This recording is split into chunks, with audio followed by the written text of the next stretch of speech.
हम पढ़ रहे हैं भाई how to read faces Mary Olmsted Stanton volume first है, थ्योरेटिकल पार्ट है, सेकंड चैप्टर चल रहा है डॉक्टर अमित भाई, जिसमें हम हैं।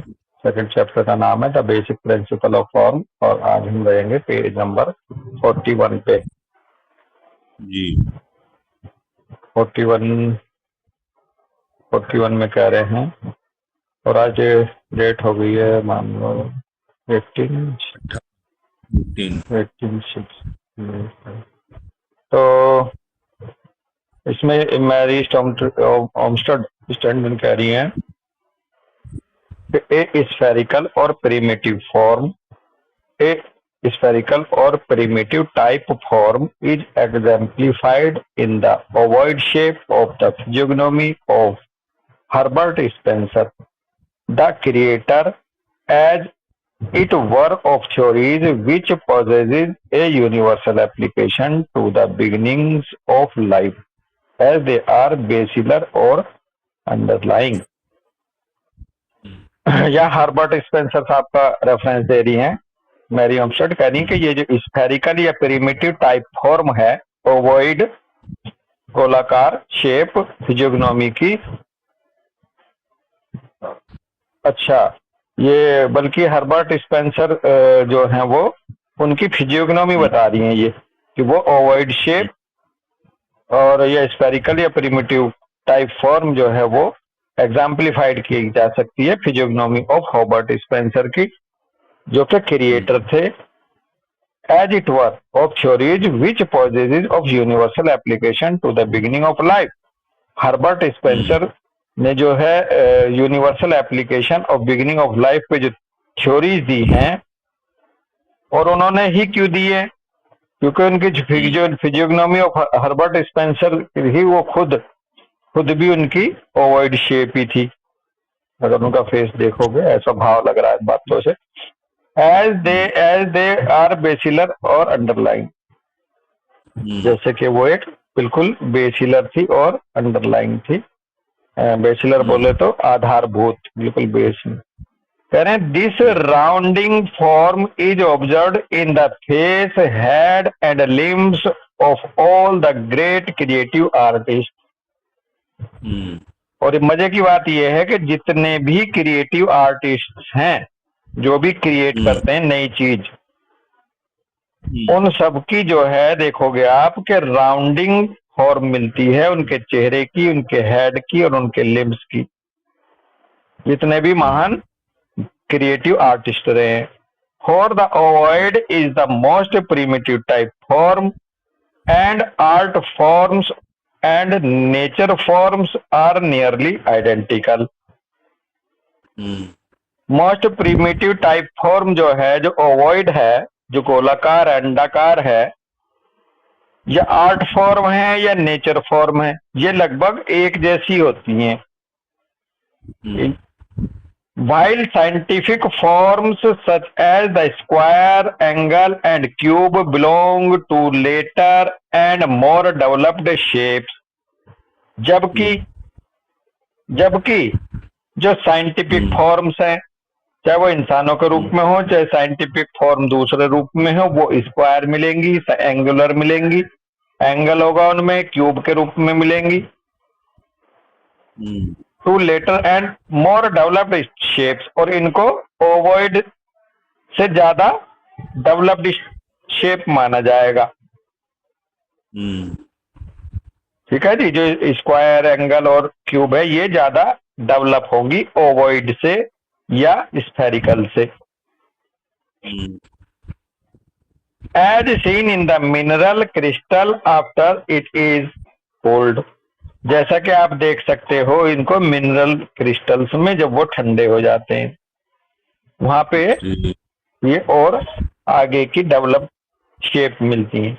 दस द ओवॉइड और ग्लोबोज फॉर्म रिप्रेजेंट इन्फेंसी, और इस तरह से अगर हम देखें अमित भाई, तो ये ओवॉइड या ग्लोबोज या स्फेरिकल फॉर्म जो है ये इन्फेंसी को रिप्रेजेंट करती है, यानी कि अभी बस नवजात स्टेट है ये किसी भी क्रिएशन की। नवजात यानी कि सबसे पहले की क्रिएशन ओवॉइड या ग्लोबोज होती है। अब अगर आप एम्ब्रियोलॉजी में भी चले जाओ तो सबसे पहले कैसी शेप होती है? ओवॉइड होती है, फर्टिलाइज एग की, है जी। बाद में फिर बिल्कुल। उसमें अपेंडेजेज निकलती है। तो सबसे इन्फेंसी वाली जो स्टेट है उसको रिप्रेजेंट करती है क्रिएशन की। The first beginning of life, इसे कह सकते हो आप ये कि बिगिनिंग ऑफ लाइफ वाला पॉइंट होता है कि बिगिनिंग ऑफ लाइफ का पहला साइन क्या है? पॉइंट होना, कहीं ओवॉइड होना, स्फेरिकल होना, ग्लोबोज होना। And this form confers ability to represent the same shape in external works as in art, in gesture, dancing, painting, acting और singing। और ये जो फॉर्म है ओवॉइड या ग्लोबोज, ये क्षमता रखती है, ये जो बाहर बाहर जो बाहर एक्सटर्नल वर्क जो करती है ना, ये इसी रूप में दिखेगा, इसके इसी रूप में दिखेंगे। जैसे आर्ट में भी अगर आप कहीं देखेंगे कोई आर्टिस्ट है वो गोल गोल गोल गोल चीजें ज्यादा बना रहा, तो इसका मतलब वो अभी बिल्कुल प्राइमरी स्टेट को ही शो कर रहा है। जेस्चर में, डांस करने में, पेंटिंग में, सब जगह दिखेगी ये प्राइमरी फॉर्म बंदे की। Acting, singing. और अगर हम इन्हें उन सिस्टम के आधार पे देखें तो ये बंदा वेजिटेटिव फेस में ज्यादा मिलेगा, वेजिटेटिव और मस्कुलर में। बिल्कुल प्राइमरी है ना सिस्टम, वो वेजिटेटिव, फिर मस्कुलर, फिर बोनी जो होता है वो पोशियस। ऐसे अगर देखें तो ये बंदा मिलेगा मिक्सचर वेजिटेटिव का और मस्कुलर का कॉम्बो, ये आर्टिस्ट जो मिलते हैं। अब एक वो है डांसर है, ये अपना कौन सा है बॉलीवुड में जो बहुत मोटा है? आर्यन गणेश गणेश आचार्य है। अब उनकी शेप देखो एकदम गोल है, और वो जो डांस करते हैं ना उनके डांस में भी आप देखना राउंड राउंड ज्यादा है। तो ये बताना चाह रही है स्टैंटन यहाँ कि जैसी वो रहेगी फॉर्म ऐसी वो प्रदर्शित करेगा बाहर एक्सटर्नल वर्ल्ड में, एक्सटर्नल वर्क भी उसको ऐसे ही नजर आएंगे। For all art is founded on the circle and sections of it, and art forms and nature forms more nearly coincide than nature form and scientific forms। जितनी भी art हैं ये सर्किल में पाई जाती हैं या सेक्शंस में पाई जाती हैं, और आर्ट फॉर्म और नेचर फॉर्म्स जो है वो बहुत नजदीक आके मेल खाती हैं, कोइंसाइड करती हैं एक दूसरे से। किसकी अपेक्षा? नेचर फॉर्म और साइंटिफिक फॉर्म की अपेक्षा। नेचर फॉर्म जो है वो आर्ट फॉर्म के ज्यादा नजदीक है, नेचर फॉर्म साइंटिफिक फॉर्म से इतनी नजदीक नहीं है। Yet both partake of the nature of each, yet both partake of the nature of each, for as we have seen the scientific form has arisen out of the natural or primitive spheroidal shape by motion primarily, and the artist combines all these forms by motions of his hands and eyes। हालांकि यद्यपि nature form और scientific form इतनी ज्यादा coincide नहीं करती हैं, इतनी mail नहीं खाती हैं, फिर भी कह रहे हैं both partake of the nature of each, लेकिन दोनों में चाहे वो आर्ट फॉर्म हो चाहे वो साइंटिफिक फॉर्म हो, दोनों में नेचर जरूर दिखाई देती है। As we have seen the scientific form has arisen out of the natural और primitive spheroidal shape by motion primarily. जैसे कि कोई भी साइंटिफिक फॉर्म जो है वो अराइज होती है इसी प्रिमिटिव स्फेरॉइडल या नेचुरल फॉर्म में, जब मोशन पैदा हो जाता है तो साइंटिफिक फॉर्म तब बनती है। और the artist combines all these forms by motions of his hands and eyes. और जो आर्टिस्ट है वो इन सबको कंबाइन कर लेता है, इन सारी फॉर्म को अपनी मोशंस के द्वारा, अपने हाथों की और अपनी आंखों के द्वारा वो इन सारी फॉर्म्स को एक तरह से जोड़ देता है। आगे कह रहे हैं the making of lines of latitude and longitude upon a globe is an unconscious repetition of the law of development as exemplified in the signification of the ova of the mammal outworking according to the law of inherent geometry, the primal principles of which have come up from the mineral to the vegetable and from this to the animal, from the animal, vegetable and minerals to man. बहुत ही गजब की बात यहाँ कह के चल रही है। जो हमारा जो ग्लोब है, अर्थ का जो ग्लोब है, इस पे दो तरह की लाइनें खींची हुई होती है, अगर आप ध्यान देंगे। लैटिट्यूड में होती है, लॉन्जिट्यूड में होती हैं। ऐसा लगता है कि ये लाइनें इस ग्लोब को बांट रही हैं, काट रही हैं, एक तरह से डिवाइड कर रही हैं।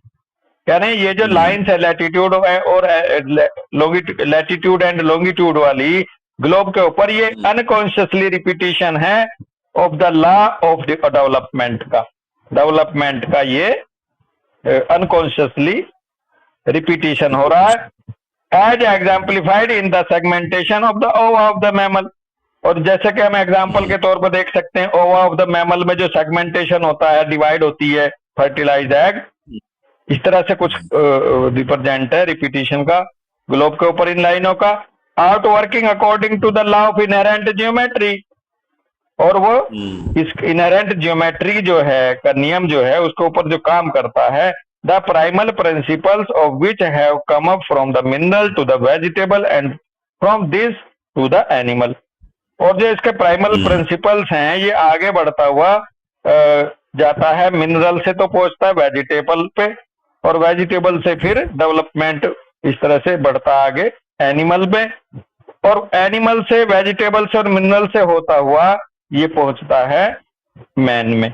ये सारे प्राइमल प्रिंसिपल्स इस तरह से मैन में इसलिए पहुंचते हैं ये, क्योंकि मैन के अंदर एनिमल, वेजिटेबल और मिनरल सबकी क्वालिटीज सबके थ्रू होते हुए आ रहा है, और ये सारे का सारा जो ओरिजिन है मैन तक पहुंचता है अमित भाई। और इसीलिए मैन के ऊपर मेडिसिन काम कर सकती है, एनिमल के द्वारा बनी हुई भी, वेजिटेबल के द्वारा बनी हुई भी, मिनरल के द्वारा बनी हुई भी। क्यों? क्योंकि इस मैन के अंदर सारे प्राइमल प्रिंसिपल्स हैं जो एनिमल में भी हैं, वेजिटेबल में भी हैं, मिनरल में भी हैं, और इसीलिए हमारा जो सोर्स ऑफ मेडिसिन है वो एनिमल, प्लांट और मिनरल इसीलिए है। बिल्कुल है जी। तो ये भी इस बात का इशारा कर रहा है, इसलिए ह्यूमन बीइंग पे मेडिसिन काम करती हैं, क्योंकि ह्यूमन बीइंग के अंदर इनका अस्तित्व है, इनका अंश है, एनिमल, वेजिटेबल, मिनरल सबका। The same forces and principles of form which shape the crystal come along up the line of progressive evolution and find at last their highest manifestation in shape of the body, the head and preeminently in the face of man। बहुत ही अच्छा point दिया है कि ये same forces और ये principle of forms जो हैं, जो शेप देते हैं, विच शेप द क्रिस्टल, जो क्रिस्टल को शेप देते हैं, वो एक साथ आगे बढ़ते हैं line, along up to the line of progressive evolution की लाइन की तरफ बढ़ते हैं, और find at last their highest manifestation in the shape of the body. और ये क्रिस्टल से लाइन ऑफ प्रोग्रेसिव इवोल्यूशन की तरफ को बढ़ते हुए हाईएस्ट मैनिफेस्टेशन शेप के रूप में बॉडी का, हेड का, उस वहां तक पहुंचते हैं, और pre eminently in the face of the man. और खास करके ये फिर फेस ऑफ द मैन में इनकी सबकी झलक नजर आने लगती है अमित भाई। बिल्कुल। ठीक है जी, चलो यहीं रुक जाते हैं दोस्त। राम राम भाई।